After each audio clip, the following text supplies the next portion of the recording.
All right, everybody, it's week number 6 of reading Raymond Chandler's Red Wind every week of the year 2026. I don't have the cover on because I just did get finished reading it, so I haven't slipped the cover back on yet. And I might read some more of these other stories later on, so I'll just leave it off.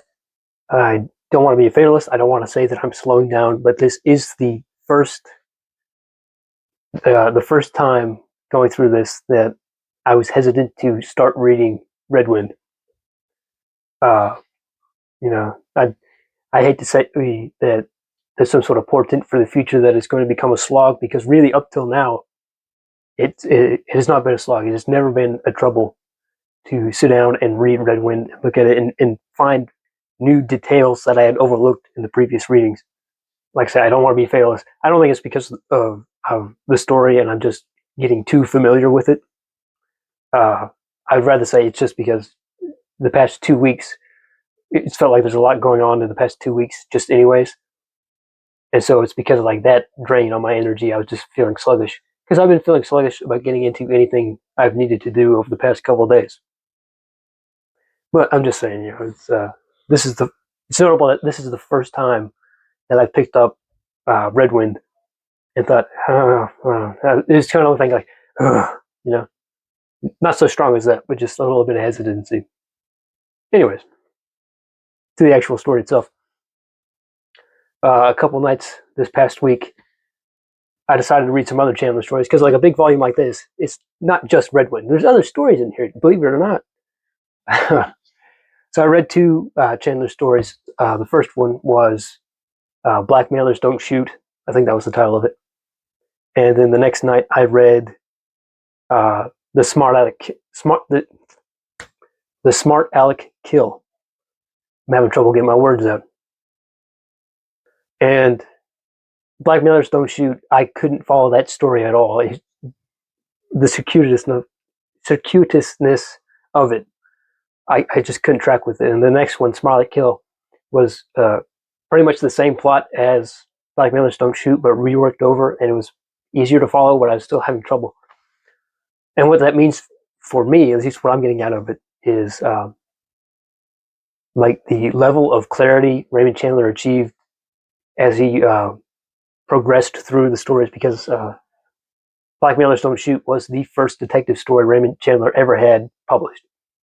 So by the time he gets around to getting around to writing Red Wind, to me anyways, it's a night and day difference. Like even the first time I read Red Wind, it was clear, it was concise, there was character and pathos and all those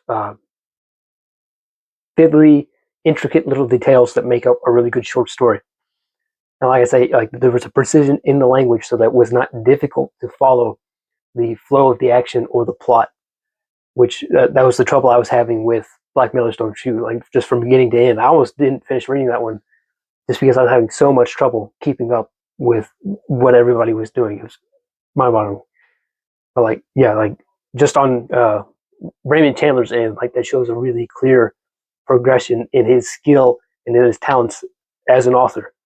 That you could go from something, and maybe I'm the only one, but to go from something that's confusing and twisted and just hard to grasp to something that has a lot of intricate details in it and a lot of characters working independently throughout the plot, but is concise and precise enough that the reader does not struggle to comprehend what's going on in the story.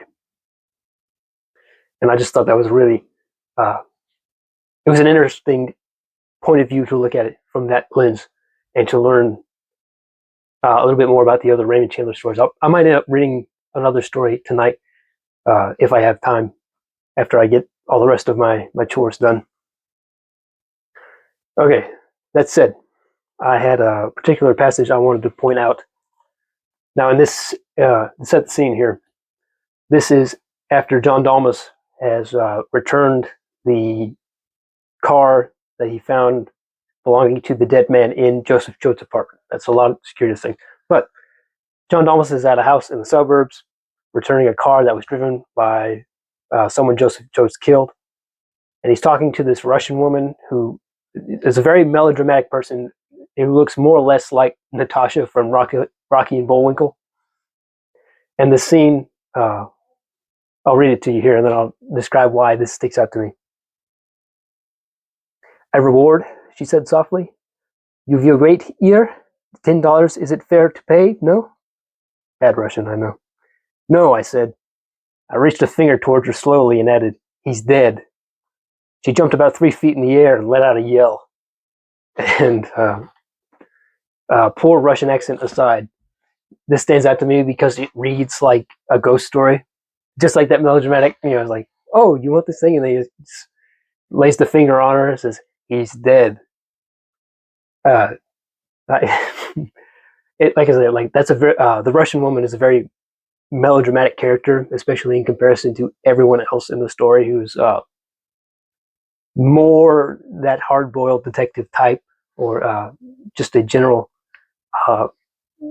What's more typical for the story? It's more down to earth, more realistic than some stories are. So then, when you get to this Russian woman who's got these very big reactions, this this very big accent, very big reactions, melodramatic in all this way, and then there's just this moment of John Dalmas laying the finger on her. Like it's humorous in a way, but just because it lends into that theatrical content of the character that he's interacting with. That's all I gotta say about it right now. I look forward to week number 7 to see, if things straighten out. I might get right to that and be just dying to read it, to pick it up. But if I find that again that it's a slog, that would be a little bit disappointing. It wasn't a slog to read it this time. It was just a slog to get started. Getting started was the hardest part. Once I was into it, I was there. I was back into it again.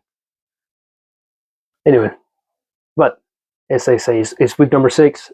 Week 52 is a fair bit of distance away, but we'll see what happens. See you later.